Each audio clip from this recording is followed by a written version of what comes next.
cold air mist. The Bliss Business Podcast, the show about empathy, connection, and consciousness in business. Today's episode is brought to you by Zero Company, your paid search, social media, and programmatic ad experts. Yeah, so we're talking tornadoes and trees, I guess, today. My son had 150 trees down in his city after the last storm that came through. And Shannon, you said you had, I don't know how many, eight 150-year-old oak trees going down in your property? Yeah, I just two last year, but we've had an EF1 tornado come through our 15 acres. And Dang. Well, yeah, just two in a year, but it took 150 years to get there, so it's not easy to replace those. Huh? Right, or clean it up. Yeah, or clean it up. Welcome back to the Bliss Business Podcast, everyone. I'm Steven Sakach, joined by my co-host, Mike Liwski. Today's conversation explores how conscious capitalism is not just a business model, but a movement really fueled by trust, by connection, by community. And at the center of this approach is our guest who spent decades building purpose-led ventures, including scaling a national franchise from a living room startup to over 150 locations, and now coaching executives to lead with clarity and authenticity. Mike, introduce our guest today. Give a little more details on Mike Cran. I am absolutely delighted to introduce Shannon Stevens. So Shannon, as many may know already, she's the co-founder of Shine Executive Coaching. She's also the co-founder of Just Between Friends. It's one of the largest children's and maternity consignment franchise systems. And Shannon, when I told my wife about it, she goes, "That is absolutely amazing. That is such an amazing concept." Well, I'm glad she approves. Yes. You might also know, as far as Shannon's journey is a masterclass in building community, both inside companies and in the markets that she serves. Today, through Shine Executive Coaching, she works with founders, CEOs, and leadership teams to align values, amplify the impact of the organization, and lead with intention. So Shannon, we are so grateful to have you on our show today. Welcome to the Bliss Business Podcast. Well, thank you so much for having me. I think that I have offense with the word decades, but it really has been decades. It's over 30 years. So you're right, or maybe it's 28. So 2 decades. So we're close. Two counts as decades, I guess. Yeah. It does. So Shannon, maybe we just kick things off with actually a fairly big question. We talk a lot about conscious capitalism here on our show. And so what does conscious capitalism mean to you? And why is community such a vital part of that? Yeah, I think before I met you guys and agreed to do this podcast, I had never heard the words conscious capitalism. And so I think you guys this is an important topic as I've looked into it. And to me, what it means is that you find a way to lead with purpose, and you're not just worried about the profitability, right? And that has to be key, but we really need to be aligned with purpose and profit. So it's more about serving people instead of just the bottom line, and really being intentional about having an idea of how we can help our communities and maybe the awareness around long-term impact. So, and I can't even, Just Between Friends was built. My degree was in elementary education, so I did not have a degree in business. So, and there was no podcast about conscious capitalism. And so I just honestly, community is it's an essential element in our Just Between Friends model, right. But it's really, it can elevate you as a business owner if you put some time and effort into community. And if you can have an opportunity to be a leader and have an impact on other people, there's a ripple effect that goes far beyond whatever transaction may or may not be happening. Yeah, without a doubt. In fact, your point reminds me a lot of the Whole Foods story. For many who might know about their beginning, they had put together this co-op of great food. And then they very early on, they got hit. I think it was either with a flood or a tornado, and everything was just completely lost. And it was the community that said, no, we need this back. Yeah. Because it's such a vital piece that the employees, the community, everyone, they just felt the importance of it. And it served a really vital purpose. And all of those stakeholders very much so, like, and, we're enveloped by it. So, yeah. And I've never heard that story, but that totally makes sense. Yeah. Shannon, you mentioned, there weren't like podcasts like this back then to help kind of guide you on that journey. But what were some of the values maybe that helped, you with Just Between Friends kind of scale in this conscious kind of approach? Yeah. So I think it might be important for our audience or listeners to know what Just Between Friends is, so they can have a picture in their mind of what it is, to help them understand where I'm coming from. But basically, Just Between Friends is a pop-up children's and maternity consignment event. And so it's basically our franchisees will rent a large space like a fairgrounds or empty big box retail or a convention center, and go in and set up a temporary pop-up store for 3 to 7 days, once in the spring and once in the fall. And they do that, and families from the community bring in their gently used children's and maternity items, toys and baby equipment. And then people, and they're making 60 to 70% on whatever they're selling. And then other people who need those items are shopping those items at 50 to 90% off retail. So it's absolutely community. And again, when I started Just Between Friends in 1997 in my living room with my co-founder, Devin Tackett, we did not have a big dream to be, we're there to serve people. It really was like, how can we serve ourselves? And how can we serve ourselves? And I need to shop for my kids, who were 1 and 2 at the time. And I know other people in my circle at church and in other endeavors, they needed to be able to have a way to access affordable children's and maternity clothes, toys, and baby equipment. So we started it, and very quickly it became community, because the same people had the same needs for years and years. The lifetime value of our customer is really good, because once you have children, you need to clothe them, reclothe them every 6 months. So that's just to give the listeners a kind of a understanding of what JBF is. Yeah. But I didn't come into this business thinking, oh, I need core values. That wasn't even that was not even, but I do,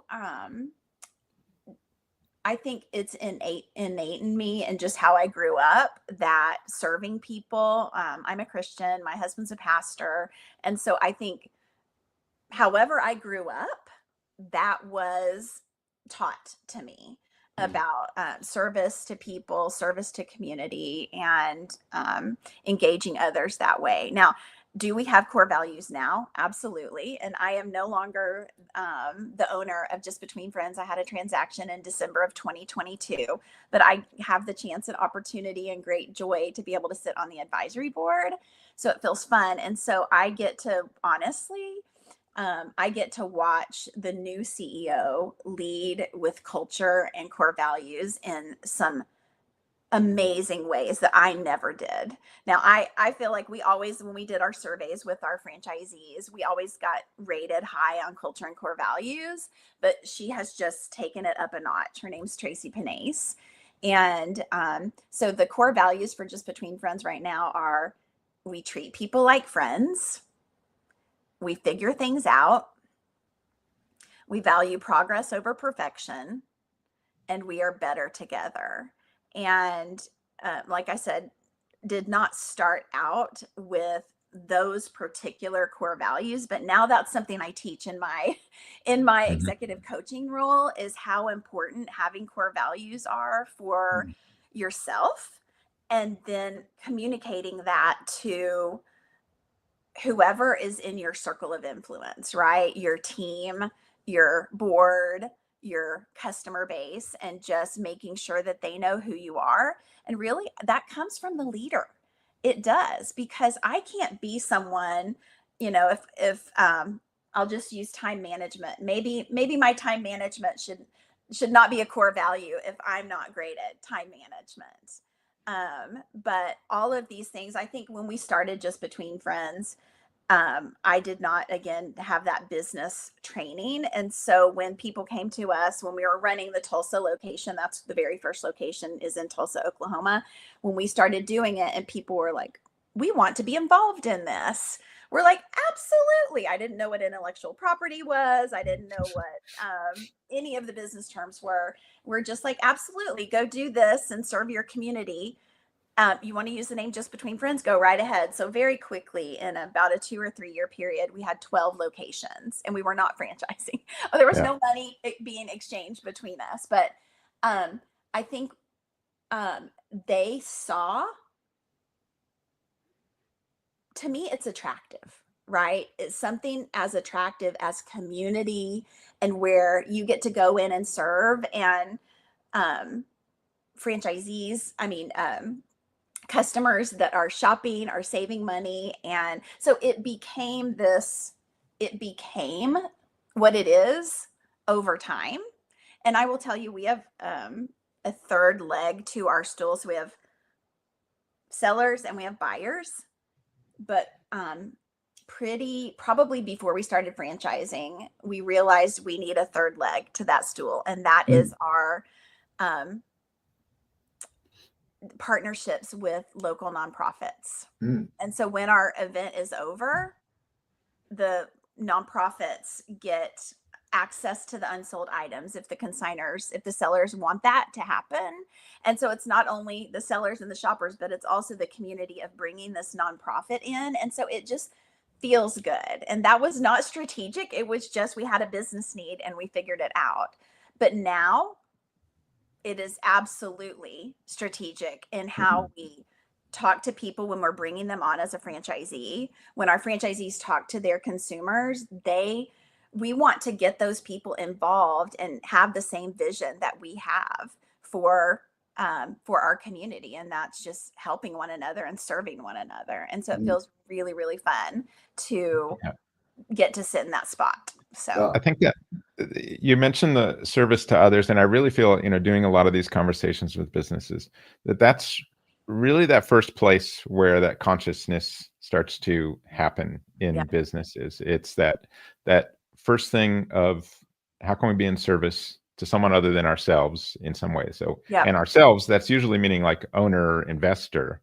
It's, and then it's like, oh, how about being service to our employees? How about being service to our community? And then, like you just mentioned, your partners, how can we work together, the partners? And then that's really that conscious capitalism approach that, like you said, you've never heard of it, but it's this natural sort of thing. I think when you become more of an empathetically run business and, are in service to others, that it just kind of flows naturally. And I think the more we have these conversations, you see these same elements, in the same. Well, and you're leading, and you guys are leading in this, because I think, we can only be something that we see. And if we're not seeing it, if it's not being talked about, it's probably not happening.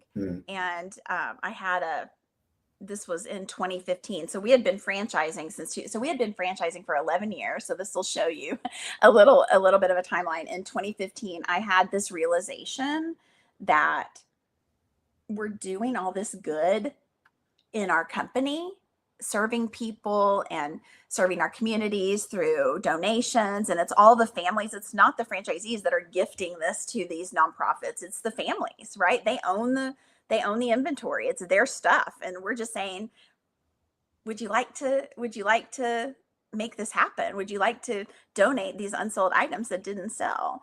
And yeah. But we weren't telling the story of how this was affecting the nonprofits, how those items go on to bless other people. We were not telling the story. So I don't know if I read this book called The Go-Giver. Have y'all heard of this?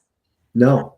I got it right here because I talk about it with my clients. But The Go-Giver by Bob Berg and John David Mann, and it's amazing, and it goes to conscious capitalism, but it makes you think about, oh man, we need to be intentional about talking about it, so that, because when we talk about it, other people hear about it, it makes them want to do better.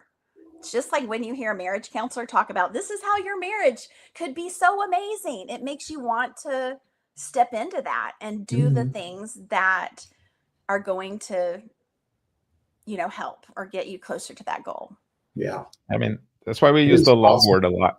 The love word a lot here on the show is just because it just needs to be talked about, and no one really wanted to talk about it in the terms that we're talking about it. And so we're just like, let's just make it the conversation and see who joins in. And so many people are like, yeah, we're on board with this. And like you said, it's just if someone's not talking about it, then it's a missed opportunity for sure. Correct. Yeah. Well, kudos to you. I mean, Shannon, when I first heard about that concept, I thought this is amazing and what an incredible leader. So yeah, applause all for that. I will tell you, Michael, in when we did that, when we brought in the nonprofit piece of it, it initially was to get media.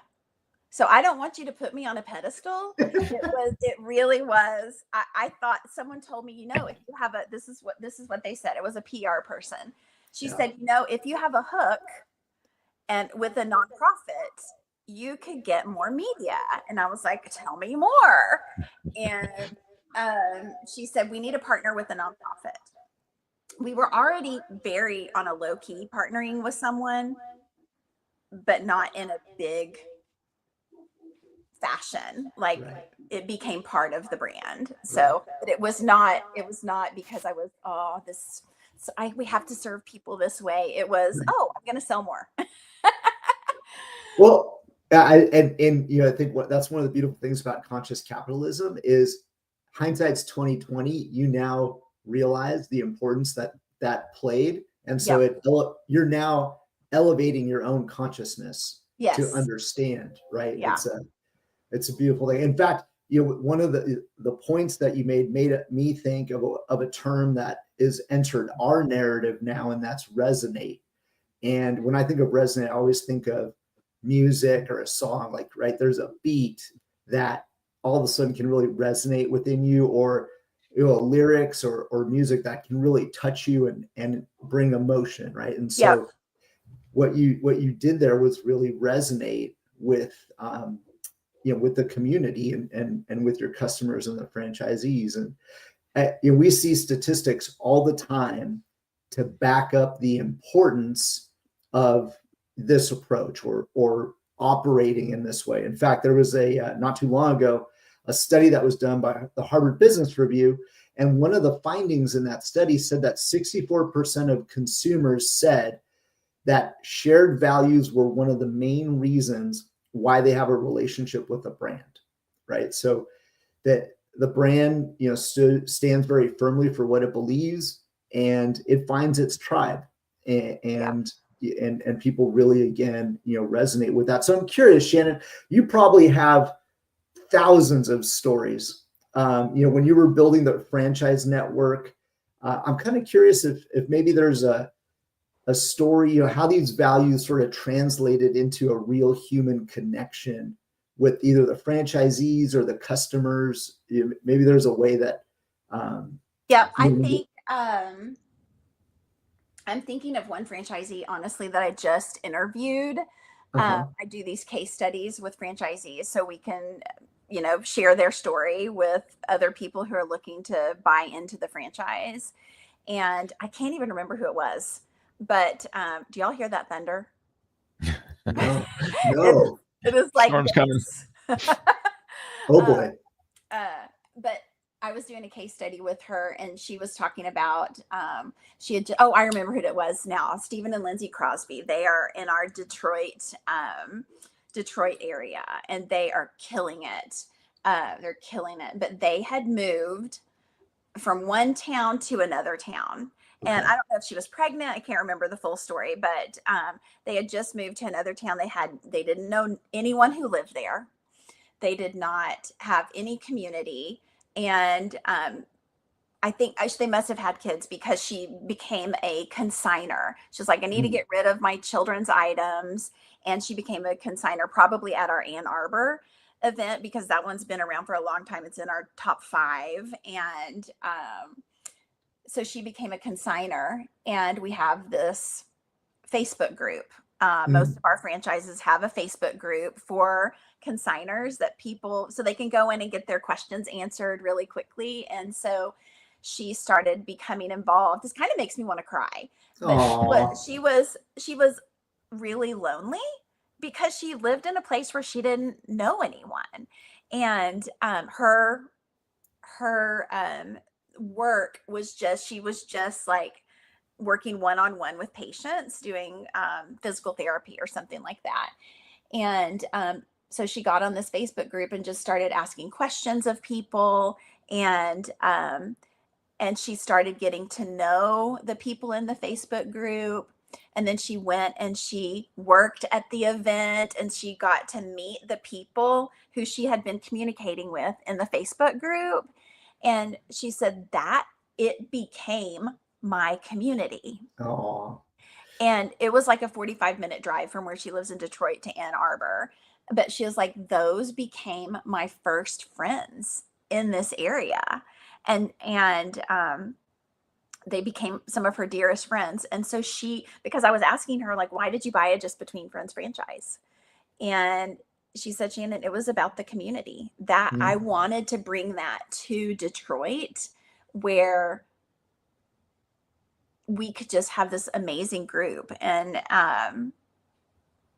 yeah, I did not have the forethought. I did not set out to do Just Between Friends to, like, everyone's going to have these amazing friendships. But, our name is Just Between Friends. My co-founder, Right. Devin, came up with that name, which it's very appropriate for Yeah. what we do. Because if you don't know someone and then you work alongside them for, 3 or 4 hours at the event, or you're seeing the same person shopping in the same area, you become friends with people. So it is a way to have those core values. I'm thinking of, because I'm in the franchising space, we talk a lot about core values, and there are some brands out there that do it really well. I'm thinking of Anytime Fitness. It is, do y'all know that they have tattoos? Oh, Like, no. they have, Really? yes, they Wow. have tattoos that if you're an Anytime Fitness fan, like you put the tattoo. Anyway, Wow. it totally resonates with me that statistic is out there. Yeah. Totally believe that. Yeah, and there's so many statistics out there where it's just like, it turns out that doing the good thing, the loving thing, the empathetic thing also is the most profitable way to run your Yeah. business a lot of times. So Funny how that works. yeah, it's funny how that works. So, Yeah. but after successfully exiting your business here, you launched Shine Executive Coaching. What inspired the pivot, and how do you guide leaders to center community and purpose?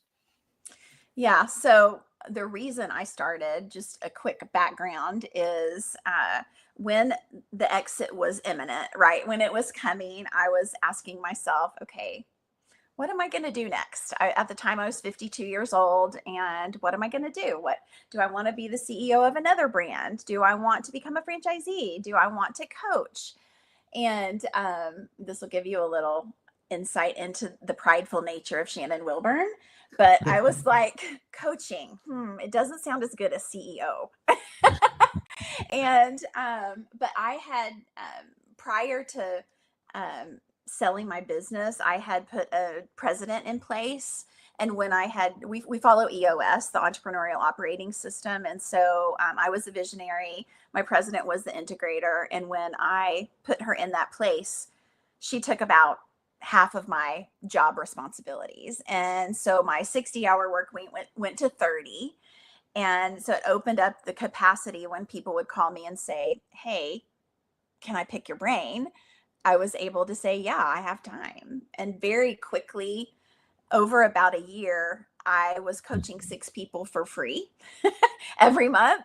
And so, and it was very purpose driven for me because I could use the expertise that I had in the franchise space and just growing and scaling a business to help other people do what I had done. And so that was very, very fulfilling to me. So that was when I was considering my options, after I took about 6 months off, I'm like, okay, what do I want to do? And the coaching piece just continued to rise to the top. And so now I get to, my 10-year target is to this is it. Your 10-year target can be aspirational. So just keep that in mind when I tell you what it is. It should be. It is to empower 1,000 founders and entrepreneurs over, it was 10 years. Now it's 8 years, to help them grow and scale. But I want to have an impact. And that's why I don't have to work, but I have to work, meaning I want to be able to help people. It's just innate in me. In fact, sometimes I try to help when I'm not wanted. My husband will say, Shannon, not everyone wants your advice. So I'm like, okay, Shannon, close your mouth. We do. Yeah, that's what we're here for. Hey, we have an audience question.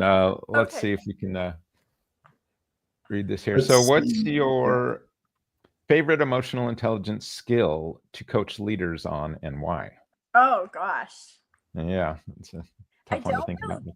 I don't know that I've ever identified that I'm teaching emotional intelligence. But I have a list of things that continue to come up with the people that I coach. So founders and entrepreneurs with 6 and 7 figure businesses. Those are kind of, and there's always mindset stuff that is going on. When you're a leader, especially the top leader in a company, you don't necessarily have that community. If you've not been intentional yourself about creating that community, it can be really hard to figure out what to do. And I always say the enemy gets in your head. And I have a friend that calls it the mental heckler gets in your head. And so we work a lot on that mindset of showing up with a servant heart, showing up with confidence, and really managing that humble versus confident spirit. I will tell you that the CEO that is now in place at Just Between Friends, she's highly emotionally intelligent. Like, I learned from her, and she does a lot of listening. So she listens she's such a good listener, and body language of listen before I speak. And she's not, some leaders can do this, right? It takes their, the franchisees in my case, or customers or clients or employees can go on this roller coaster if the leader is not emotionally intelligent. And she does a really good job of sitting in that seat. Yeah, for sure. All right, we've got one more question. What's your process for helping leaders identify their North Star values? Ooh, I think it has to start with you personally, because and I say the business is meant to serve your life. And so we have to figure out, like, what do we want our life to be like first as a business owner, like as a person, what do we want our life to be? And I help leaders really have that conversation if they're married with their spouse. Like, let's get on the same page for what we want for our life, right? Because if a leader is like, I want to build $100 million company or a $200 million company, and their spouse is just like, well, I don't care the size of our house. I just want to spend time with you. Like, how do you marry that? And so I think you have to really get clear as a person and as a couple on your own vision for your own life before you do that for your business. And then and only then can you do it for your business and come up with because you don't want to lose your family in your. I love that you brought this up, because all the shows we've talked about, we've never mentioned the spouse in the process of it. That's It's true. but the leader and their spouse. I love that you brought that up. I feel Especially, like it's small, so important. yeah. I'm an achiever, so I'm like, go. And my husband's like, wait a minute. Yeah. So, Yeah. what do you I'd believe? have to agree. Go ahead, Mike. Yeah, I was just gonna say, I'd have to agree. I mean, it made me think of, with Heather's business in real estate. Yeah, she could totally blow that business up. But yeah, I mean, we talk about our kids, right? We're still raising them. So just so important, I think, yeah, to make sure that, the other half is on board and, championing. So yeah, I Yeah, could we definitely do. see. Yeah. It's every family, and we Yeah. can get off kilter. What I say is like, okay, you want to be like this, like together, but it's very easy if I'm going after what I want and my Right. husband is going after what he wants. You're not even touching. and so we want to bring it back to this, and we Yeah. do that in our marriage. We have not always done this. This is a new thing that we started a couple of years ago. But we have quarterly meetings. We this is where we want to go. This is what we want to do. These are the values that are important to us for our family. Yeah.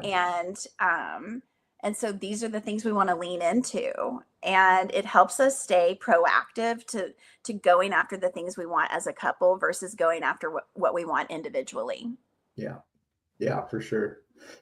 So Shannon, I love asking this question to our guests. We talk a lot about purpose. I think we even mentioned it maybe earlier in the show, the importance of purpose. So the question I ask all of our guests is, what role do you think a well-defined purpose plays in long-term success? I think it's key. And I don't know that I knew that early on. It is, how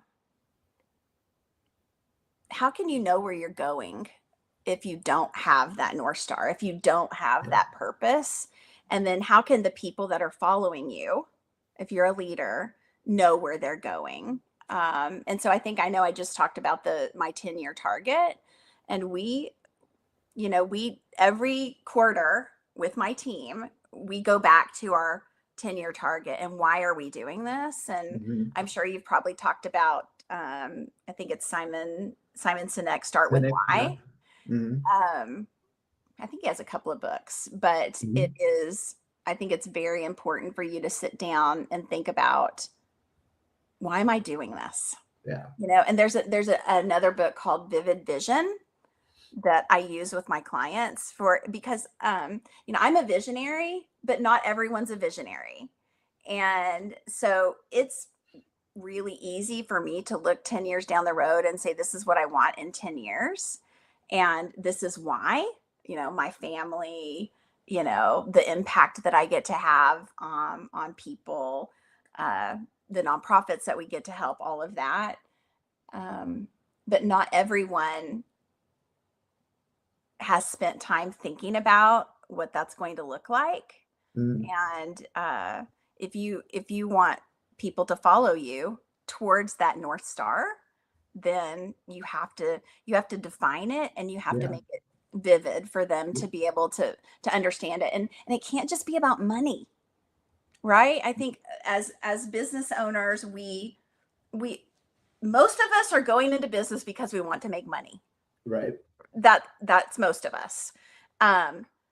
Even if we have an altruistic reason for wanting to make the money, it's like we want to make the money so that we can do X. Yeah. Well, helping your staff, your employees, your team, your franchisees, your customers know and understand what that is very important to making it actually happen. Because you can imagine, again, back to, if you're going this way and your customers are going this way, your staff is going this way, it's going to be really hard for you to hit the target.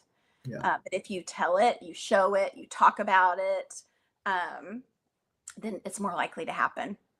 Yeah, that's right. Stay on track.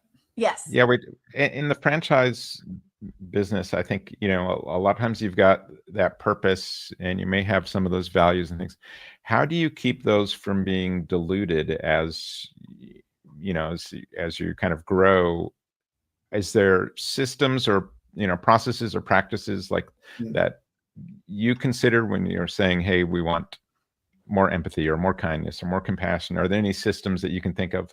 Like, how do you handle it? Yeah. So in franchising, what that looks like for, and I will just tell you again, I hate to be the Tracy show, but Tracy is the CEO of Just Between Friends. And like I said, she's done a really good job of making core values and culture a part of the daily conversation. And she does something when she gets our franchisees together. If you're not a franchise system, when you get your team together, and we were doing this before, but she's just elevated it. She's leveled it up. She starts with a culture moment when you have 75 or 100 people on your community call. She starts with a core value or culture movement, and she recognizes people within our brand who are exhibiting that core value. And so if it's we treat people like friends, well, what does that mean? And how is this made into a verb, right? How do we operationalize we treat people like friends? And so she points out at the beginning of every community call, like, this person in the last month has exhibited the core value of we treat people like friends by showing up to help at their sale, unsolicited, unasked. She showed up, right? So she'll say, this franchisee drove 2 hours to help this franchisee. That's how we treat people like friends. And then when you get to, we figure things out. Oh, wow, the point of sale system was down and franchisee X really jumped in and helped our tech team figure out the bug and get it worked out so that the rest of the company didn't have to suffer through that we figure things out. And so she tells those stories. And again, what that is bringing to the forefront is, oh yeah, these are our core values. And oh yeah, we want to treat people like friends, and we want to value progress over perfection. And we are better together. And so she does that. I think that the intentional way that she does that is spot on. I think smart. You do have to be intentional, especially intentional when you're got all those franchises you've got to communicate with, and you got to show up with examples. Mike and I were talking yesterday about our core values, and we have this system internally where it's peer-to-peer giving, and you usually attach something to a core value, and everyone kind of reads it on Slack, and are able to see, hey, some person recognizes this other person for this particular activity. They describe it, and then it embodied this core value. That's awesome. Yeah, and I think you get this. Well, first of all, I always say it's better to have multiple people holding the torches, right, to show the core values than just one person. Right. And so we get that advantage to it, but you get that repetition of, hey, this is what is important to us. And so I love that. Yeah, that's a great example of kind of leading off that meeting with that very intentional. I will say example. Also, Stephen, I love that y'all do that. I think, unfortunately, culture and core values kind of sometimes end up being at the bottom of the priority list just because we're putting out fires as leaders all the time. And we're strategic in so many areas except culture and core values. And so one of the things that JBF did was created a culture club. And the leaders were appointed.